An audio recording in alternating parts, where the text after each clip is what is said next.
Assalamualaikum warahmatullahi wabarakatuh. Selamat pagi anak-anak. Bagaimana kabarnya hari ini? Baik kan? Ya, alhamdulillah ya. Oke, sebelumnya Ibu tanya nih, masih semangat belum? Udah semangat ya? Ya, kita harus semangat nih, apalagi pelajaran kali ini bersama Ibu. Oke, sebelum kita memasuki pelajaran, langkah baiknya kita berdoa sesuai dengan kepercayaan kita masing-masing. Berdoa dapat dimulai. Selesai. Ibu ingin tanya nih, apakah kalian sudah tahu hari ini kita akan membahas tentang apa? Ya, jadi hari ini kita akan membahas tentang ekosistem.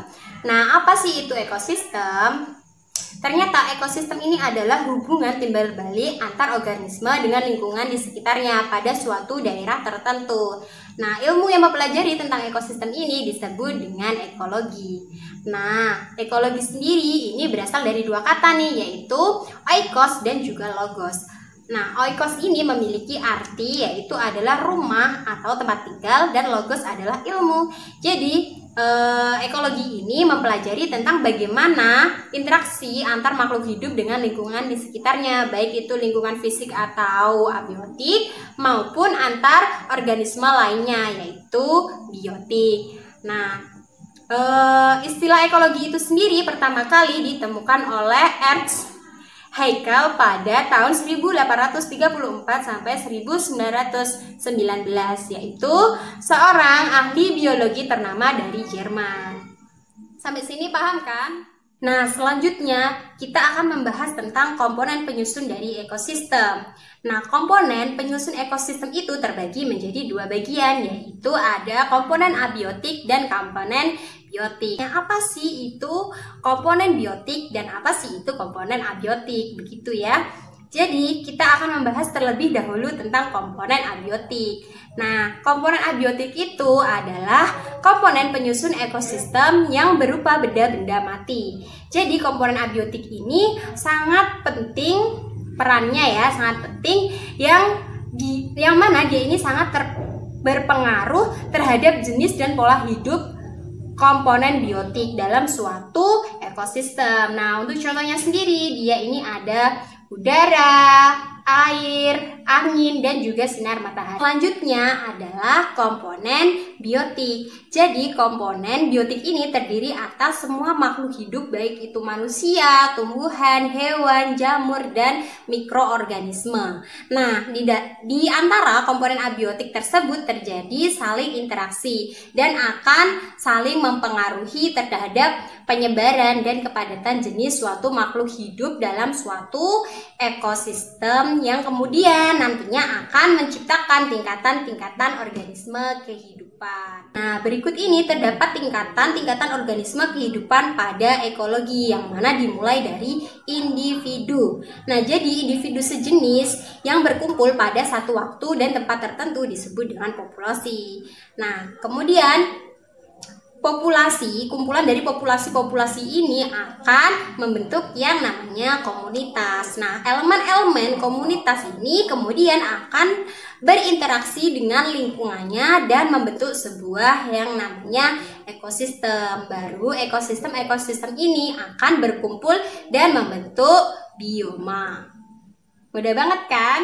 Pasti kalian paham. Di dalam suatu ekosistem terdiri yang namanya interaksi, baik itu interaksi sesama komponen biotik atau antar komponen, bisa biotik dengan komponen abiotik. Nah, untuk interaksi antar komponen biotik sendiri dapat terjadi antar spesies yang sama maupun spesies yang berbeda. Sedangkan interaksi antar komponen abiotik dengan komponen biotik ini dapat mengakibatkan terjadinya aliran energi. Nah, selanjutnya menurut fungsinya komponen biotik ini dibagi menjadi tiga nih. Ada produsen, konsumen, dan juga ada pengurai.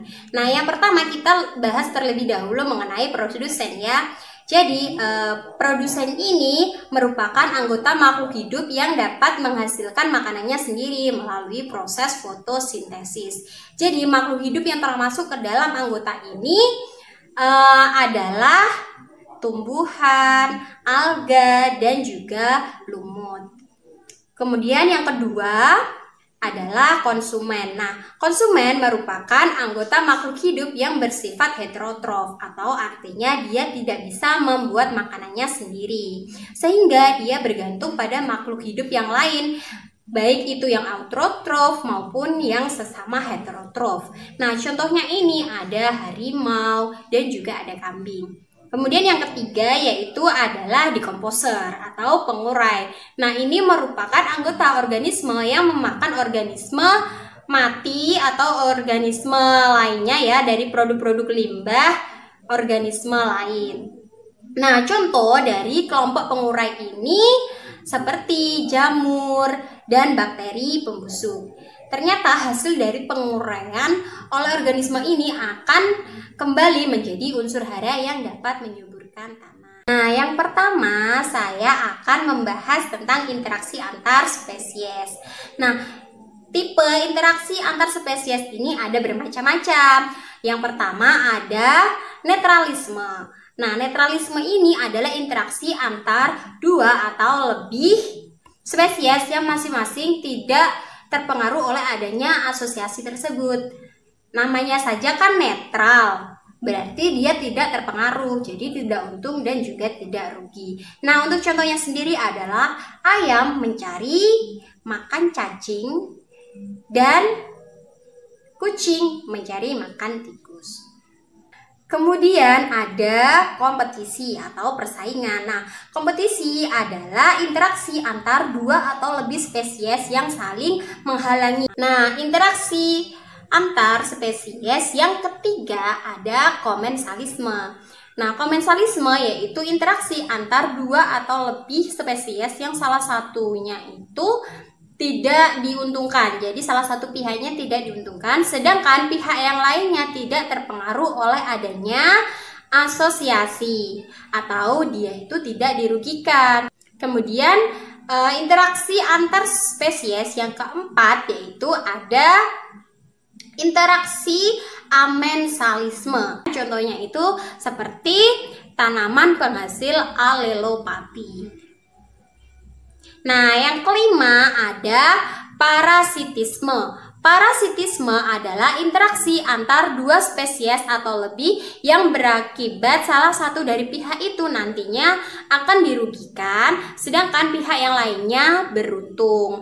Nah, pihak yang dirugikan ini biasanya disebut dengan inang, dan pihak yang diuntungkan ini biasanya disebut dengan parasit. Untuk contohnya apa sih? Contohnya itu ada benalu yang melekat pada pohon dan nyamuk yang menghisap darah manusia.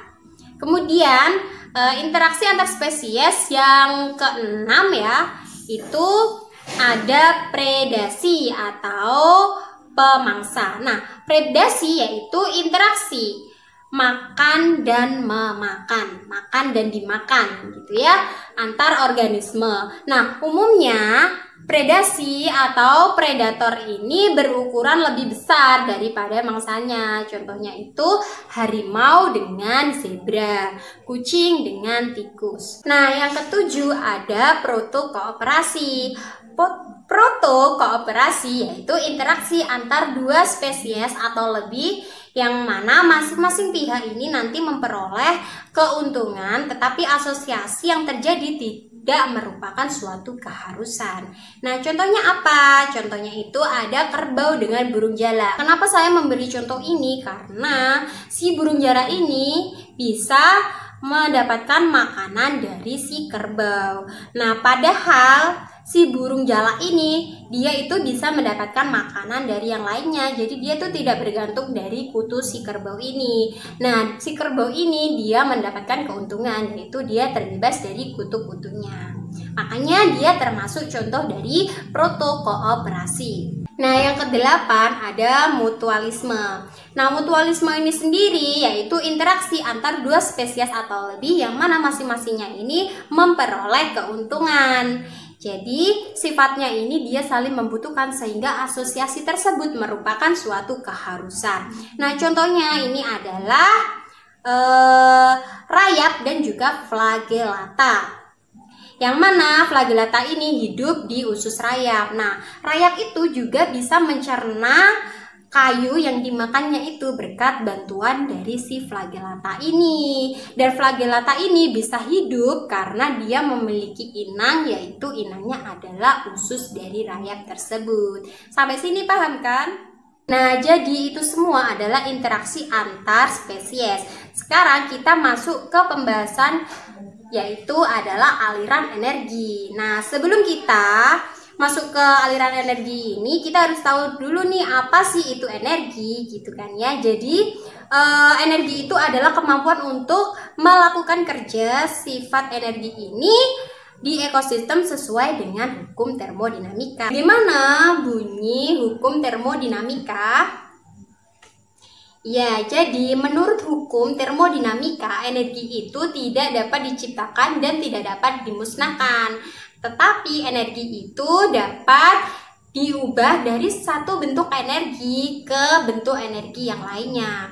Nah, aliran energi dan siklus materi dalam ekosistem ini terjadi melalui rantai makanan dan jaring-jaring makanan. Nah, apa sih itu rantai makanan? Jadi, rantai makanan ini adalah jalur piramida energi dari suatu tingkat trofik ke tingkat trofik berikutnya melalui peristiwa makan dan dimakan. Nah, pada peristiwa tersebut terjadi perpindahan energi dari produsen ke konsumen dan selanjutnya menuju ke pengurai. Nah, contohnya seperti gambar di samping ini. Selanjutnya adalah jaring-jaring makanan. Nah, jaring-jaring makanan merupakan hubungan dari berbagai rantai makanan yang saling berhubungan dan kompleks. Jadi sekumpulan dari rantai makanan tadi itu saling berhubungan dan disebut dengan jaring-jaring makanan. Contohnya seperti pada gambar di samping ini. Nah, ternyata di dalam ekosistem itu terdapat piramida ekologi. Yang mana piramida ekologi ini adalah susunan tingkat trofik secara berurutan menurut rantai makanan atau jaring-jaring makanan dalam ekosistem. Nah, piramida ekologi ini ada 3, yaitu ada piramida jumlah, piramida biomassa, dan piramida energi. Selanjutnya adalah daur biogeokimia. Daur biogeokimia adalah perbedaan unsur-unsur kimia dari lingkungan melalui komponen biotik dan kembali lagi ke lingkungannya. Daur biogeokimia dapat dikelompokkan menjadi 3 nih, yaitu ada daur gas, daur cair, dan juga daur padat ya. Tadi ada cair, ada gas, dan juga ada padat. Nah, daur gas ini meliputi daur karbon, daur nitrogen, sedangkan yang cair meliputi daur air ya tentunya. Kemudian untuk yang daur padat ini meliputi daur fosfor dan daur belerang. Nah, itu adalah akhir dari pertemuan kita kali ini. Nah, berdasarkan apa yang telah kita pelajari tadi, maka dapat kita simpulkan nih bahwa ekosistem merupakan suatu sistem di mana terjadi hubungan atau interaksi saling ketergantungan antar komponen-komponen yang berbeda di dalamnya, baik itu komponen biotik, komponen abiotik, begitu ya. Nah, yang mana di dalamnya ini juga terdapat daur biogeokimia. Nah, apa sih itu? Jadi, merupakan peredaran unsur-unsur kimia dari lingkungan melalui komponen biotik dan kembali lagi ke lingkungan itu. Nah, daur ini meliputi daur gas, daur cair, dan juga daur padat. Nah, jadi itu adalah pertemuan kita kali ini. Nah, pesan ibu, kalian harus belajar lagi nih agar apa yang ibu sampaikan itu bisa kalian pahami dengan mudah. Kalau kalian hanya mengandalkan pelajaran dari ibu hari ini saja, kemungkinan kecil untuk kalian bisa mengingatnya. Jadi kalian di rumah harus belajar lagi. Dan jangan lupa belajar untuk materi di pertemuan yang berikutnya. Oke, saya akhiri ya. Apabila ibu ada salah kata, mohon maaf yang sebesar-besarnya. Wassalamualaikum warahmatullahi wabarakatuh.